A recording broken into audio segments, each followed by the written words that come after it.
Good afternoon guys, आप सभी का स्वागत है आपके अपने चैनल वर्चुअस में। मैं ध्रुव धनकर, फॉर्मर एसबीआई पीओ। जस्ट कुछ देर पहले रिजल्ट आया आईबीपीएस क्लर्क प्री का। मच अवेटेड रिजल्ट था, काफ़ी लोग इसका इंतज़ार कर रहे थे, काफ़ी लोगों का सिलेक्शन, उनको बहुत बहुत बधाइयाँ। अब ये वीडियो उन लोगों के लिए नहीं है, ये वीडियो है उन लोगों के लिए जो सेलेक्ट नहीं हुए, जो मेंस के लिए सेलेक्ट नहीं हो पाए, कट ऑफ क्लियर नहीं कर पाए, उनके लिए बहुत इंपॉर्टेंट वीडियो। क्योंकि बहुत सारे मैसेजेस मुझे मेरे लाइव सेशन में भी देखने को मिले, जो मैं मेंस की क्लास ले रहा था उसी टाइम रिजल्ट डिक्लेयर हुआ था, और बाद में भी व्हाट्सएप और टेलीग्राम पे आप में से बहुत कैंडिडेट्स के मैसेज आए कि सर नॉट क्लियर्ड, बहुत मेहनत की थी, अटेम्प्ट्स अच्छे थे। काफ़ी लोगों के थोड़े से एक्सट्रीम कमेंट्स भी आए कि सर लाइफ ख़त्म हो गई और कुछ नहीं बचा और क्या करें, अब कुछ समझ नहीं आ रहा, बहुत लो फील हो रहा है, बहुत डिप्रेस फील हो रहा है। तो उनके लिए ये सेशन है, अच्छे से सुनिएगा सभी के सभी। दो तरह के लोग रहेंगे जिनका सिलेक्शन नहीं हुआ। एक वो लोग जिन्होंने बाकी कुछ एग्ज़ाम्स क्लियर किए हैं, उनके लिए मैं बात करूंगा कि आप लोगों के पास समय नहीं है दोस्तों ये सब टाइम वेस्ट करने का, इमोशनल होने का कि यार क्लर्क प्री क्लियर नहीं हुआ। अरे यार, जो चीज़ क्लियर हुई है वो क्या अब आप ख़राब करोगे क्या इन सारी चीज़ों के बारे में सोच के?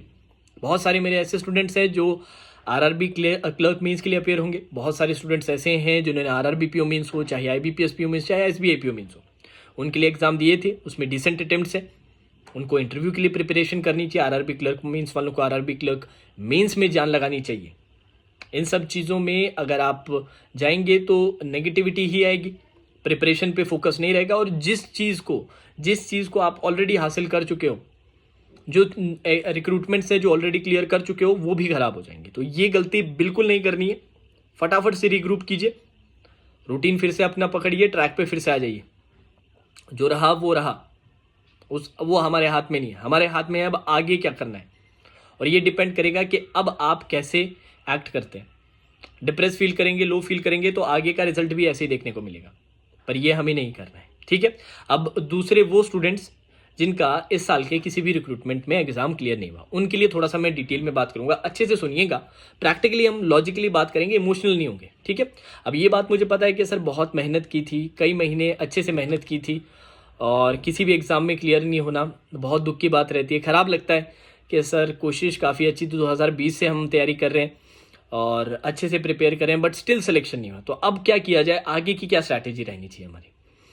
सबसे पहले तो अपने थॉट्स को रीग्रुप करने की कोशिश कीजिए। आज का दिन आप चाहें तो ऑफ की तरह ले सकते हैं, बाकी ना लें तो और ज़्यादा बेटर है। आज के दिन में एक एक्सरसाइज आप लोगों को करनी है। क्या? जितने भी रिजल्ट्स हैं उन सभी को रखिए। स्कोर्स आप लोगों के पास है ऑलमोस्ट, क्लर्क प्री को छोड़ के बाकी सभी के क्लर्क प्री के भी स्कोर्स 2-3 दिन में आ जाएंगे आपके पास। उनको रखिए, एनालाइज कीजिए कि यार कहाँ पर मेरी कमी पड़ रही है, कौन सा वो सेक्शन है, सेक्शन के अंदर भी याद करने की कोशिश करिए कौन सा वो टॉपिक था जो मुझे खराब कर गया। कुछ लोग थे 1 मार्क से 1.5 मार्क से रह गए, कुछ थोड़े से बड़े गैप के साथ रहे। तो ये चीज़ें अब हमें एनालाइज करना स्टार्ट करना पड़ेगा। एनालाइज करके ये फाइंड आउट करना पड़ेगा कि कहाँ हमसे मिस्टेक्स हुई है, कमी कहाँ पर है जो हमें पूरे करने की ज़रूरत है। तो पहला स्टेप आइडेंटिफिकेशन एक बार हो गई, उसके बाद फिर उस पर काम करना अब हमें अच्छे से स्टार्ट करना है। या तो आज से ही स्टार्ट करें, नहीं तो कल से बढ़िया तरीके से एक नई शुरुआत लेके पूरे जोश के साथ, पूरे फोकस के साथ, एक सिस्टमैटिक तरीके से प्रिपरेशन कल से हमें स्टार्ट करनी है। नए रिक्रूटमेंट्स के लिए ऑलरेडी हमारे 2 कोर्सेज चल रहे हैं, तो रीजनिंग का और एक क्वांट्स का, उसको रेगुलरली फॉलो करेंगे आप लोग। इसके साथ साथ मॉक टेस्ट सीरीज भी, एक ढंग की मॉक टेस्ट सीरीज आप परचेज कर लीजिए। हमारा सजेशन जनरली प्रैक्टिस मॉक रहता है, आप कोई और खरीदना चाहें तो वो भी खरीद सकते हैं, वो बहुत इंपॉर्टेंट है। करंट अफेयर्स की प्रिपरेशन हमें स्टार्टिंग से ही करनी है, उसके लिए अफेयर्स क्लाउड का एनुअल सब्सक्रिप्शन आपको बता रखा है। बाकी और कोई आपका सोर्स हो तो वो भी ठीक है, पर रेगुलर रहना है उसमें स्टार्टिंग से। ऐसे नहीं कि पिछली बार वाली गलतियां करें कि सर पेपर के पास आके करंट अफेयर्स की तैयारी कर रहे हैं, प्री का रिजल्ट पता चलने के बाद मेंस की तैयारी कर रहे हैं। ये कॉमन गलतियां रहती है स्टूडेंट से, तो ये गलतियां इस बार रिपीट नहीं करनी है। उन गलतियों का जो हमारा एक्सपीरियंस रहा है ना इस साल का, उस एक्सपीरियंस से सीखना है, उन गलतियों में इस बार सुधार करना है। क्योंकि यार वही चीज़ आप बार बार करोगे ना, एक ही चीज़ आप वही बार बार करोगे तो वही सेम रिजल्ट मिलेगा, चाहे 1000 बार करो चाहे 1,00,000 बार करो। रिजल्ट तभी चेंज होगा जब आपकी अप्रोच चेंज होगी, जब आपकी प्रिपरेशन में सुधार होगी, ठीक है। और ये कैसे होगी? ये सर जब आप अपने मिस्टेक्स को आइडेंटिफाई करके उसको रेक्टिफाई करने की कोशिश करेंगे तो सारी चीज़ें पॉसिबल है यार। जिन लोगों का ये सिलेक्शन हुआ है ये कोई बहुत ही एक्स्ट्रा ऑर्डिनरी स्टूडेंट्स नहीं है। इन्होंने सिस्टमैटिक तरीके से तैयारी की। रीजनिंग और क्वांट्स के लिए हमारे जो सजेशंस थे, हमारे जो रेगुलर स्टूडेंट्स हैं जो सेलेक्ट हुए हैं, सिर्फ उनके लिए मैं बात कर रहा हूँ, अच्छे से उन्होंने हमें फॉलो किया। हमने जो एडवाइस दी, जो गाइडेंस दी वो फॉलो की। कंसिस्टेंटली सारे सेशंस देखे, चाहे ऑनलाइन हो चाहे ऑफलाइन हो, बढ़िया से प्रैक्टिस की, मॉक टेस्ट लगाए जैसे कि हमने बताए थे। वही चीज़ अब आप लोगों को भी करनी है। जो हमारे चैनल से जुड़े हैं तो एंड तक जुड़ना पड़ेगा, एंड तक एग्ज़ाम तक जुड़े रहिएगा और आपका रिजल्ट 100% पॉजिटिव ही आएगा।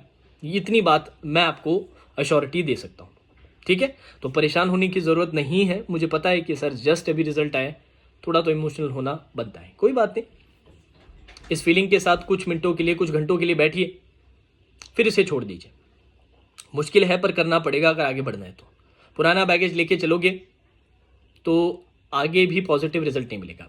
पुराने वाले रिजल्ट से, जो फील्ड जो रिजल्ट्स हैं हमारे जिनमें क्लियर नहीं हुआ है, उनसे हमें सीखना है और उन पे क्या करना है, इंप्रूवमेंट करनी है, लॉजिकली सोचना है, ठीक है। तो कोई टेंशन की इतनी बात नहीं है, कोई लाइफ आप लोगों की ख़त्म नहीं हुई है।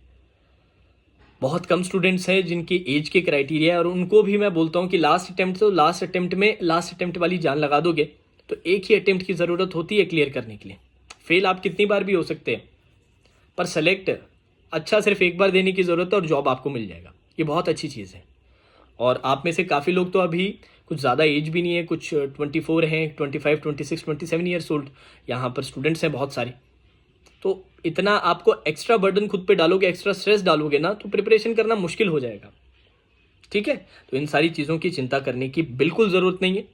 अच्छे से प्रिपेयर कीजिए। और जो पिछले 1 साल से प्रिपेयर कर रहे हैं उनको एक छोटा सजेशन मेरी तरफ से, और इस बार एक कॉमन गलती मत कीजिएगा जो लोग करते हैं कि सर प्री पहले क्लियर हो जाए हमारे, तो प्री क्लियर नहीं हुआ तो मेंस की हम क्यों तैयारी करें।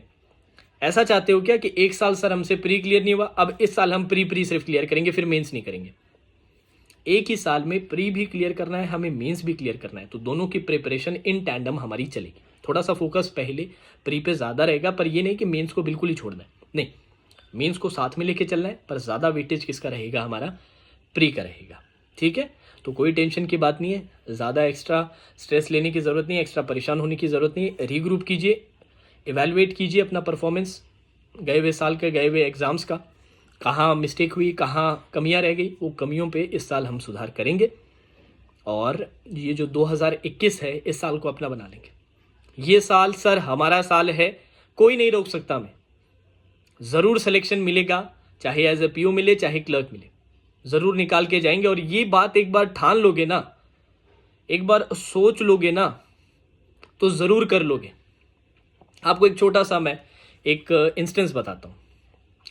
जब कभी भी आप किसी वाटर बॉडी में रहते हैं, वाटर बॉडी मतलब ऐसा सेंस में जैसे पूल में है आप, या फिर किसी लेक में है, या फिर किसी रिवर में है, आपको तैरना नहीं आता है, नहीं आता तैरना, आप पानी के अंदर हैं, डूब रहे हैं, आपके दिमाग में क्या चल रहा है?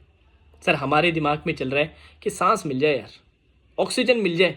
कितनी ज़रूरत है उस ऑक्सीजन की आपको सर, और किसी कोई चीज़ दिमाग में नहीं आती है, सिर्फ वो ऑक्सीजन चाहिए आपको। तो बिल्कुल उसी तरीके से जब आप प्रिपेयर करें, आपके दिमाग में भी सिलेक्शन के लिए भी वही एनालॉजी आनी चाहिए ऑक्सीजन वाली, कि यार सिलेक्शन हमें चाहिए, हर मिनट चाहिए, हर सेकंड चाहिए, हर मिली सेकंड चाहिए, आपके दिमाग में रहना चाहिए और कुछ नहीं है। आपकी पूरी की पूरा जो रूटीन है, आपकी लाइफ है, सिलेक्शन तक उसके राउंड अबाउट ही, उसके इर्द गिर्द ही रहनी चाहिए जो भी चीज़ आप करें। जैसे कि सर हम ब्रेक लेते हैं तो ब्रेक किस लिए ले रहे हैं, जिससे कि सर हम जब वापस प्रिपरेशन में जाएं ज़्यादा रिफ्रेश फील करें और ज़्यादा अच्छे से और ज़्यादा एफिशिएंसी के साथ कर सकें।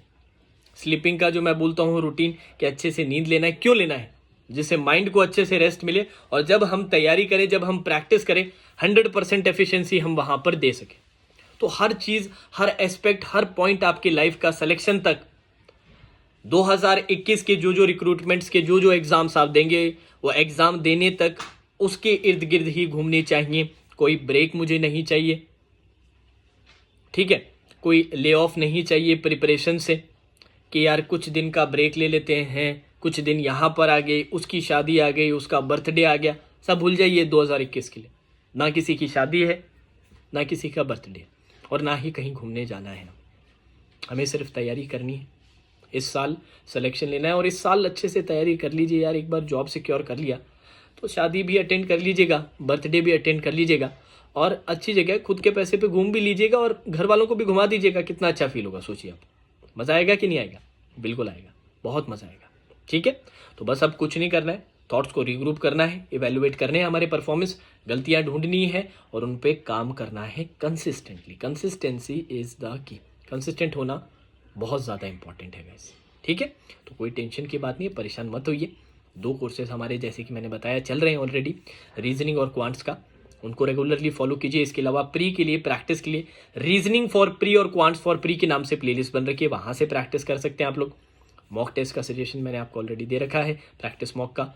करंट अफेयर्स की तैयारी जैसे मैंने कहा स्टार्टिंग से ही आप स्टार्ट करेंगे। एनुअल सब्सक्रिप्शन अफेयर्स क्लाउड का मैं सजेस्ट करता हूँ, बाकी और कोई सोर्स भी हो बाकी चीज़ों में तो वो भी आप फॉलो कर सकते हैं, बट स्टार्टिंग से रखिए। और मेंस के लिए भी मैं ये बात कहूँगा, अब ऑलरेडी आपको टाइम हो चुका है, तो आप बिगिनर नहीं है, आप बिगिनर नहीं है, तो मेंस की भी तैयारी प्री के साथ ही करनी है। बस प्री को थोड़ा सा टाइम ज़्यादा देना है इनिशियली, और मेंस को थोड़ा कम। पर ऐसा नहीं बिल्कुल आउट ऑफ टच, ऐसा नहीं कि सिर्फ प्री का जब रिजल्ट आएगा उसके बाद मेंस, ऐसा थोड़ा ना 1 साल प्री क्लियर करेंगे 1 साल मेंस क्लियर करेंगे, ऐसा नहीं करना है। इसी साल सारी चीज़ें क्लियर करनी है। ठीक है, तो कोई टेंशन की बात नहीं है, रिलैक्स कीजिए, आराम कीजिए, इन चीज़ों के बारे में सोचिए, और आज से ही अपना रूटीन डिसाइड कीजिए कि यार किस तरह से हम इस बार सिलेक्शन अचीव करेंगे। और बिल्कुल कर सकते हैं। जिन लोगों ने किया है उनके कोई पंख नहीं लगे हुए हैं, उनके 4 हाथ नहीं है, 5 सर नहीं है, ऐसा कुछ नहीं है। आपके जैसे ही लोग हैं, बस सिस्टमेटिक तरीके से प्रिपेयर किया, उन्होंने कंसिस्टेंटली प्रिपेयर किया, अपनी गलतियों को समझा, गलतियों पे इम्प्रूव भी किया। वही चीज़ें आप भी फॉलो करेंगे, कंसिस्टेंट रहेंगे, रेगुलरली क्लास लगाएंगे, हमारी सारी एडवाइस लेंगे, तो ज़रूर इस साल आप भी सिलेक्शन अचीव करेंगे। तो चलिए दोस्तों, आज के सेशन में इतना ही। Now that's all for today session. Take care.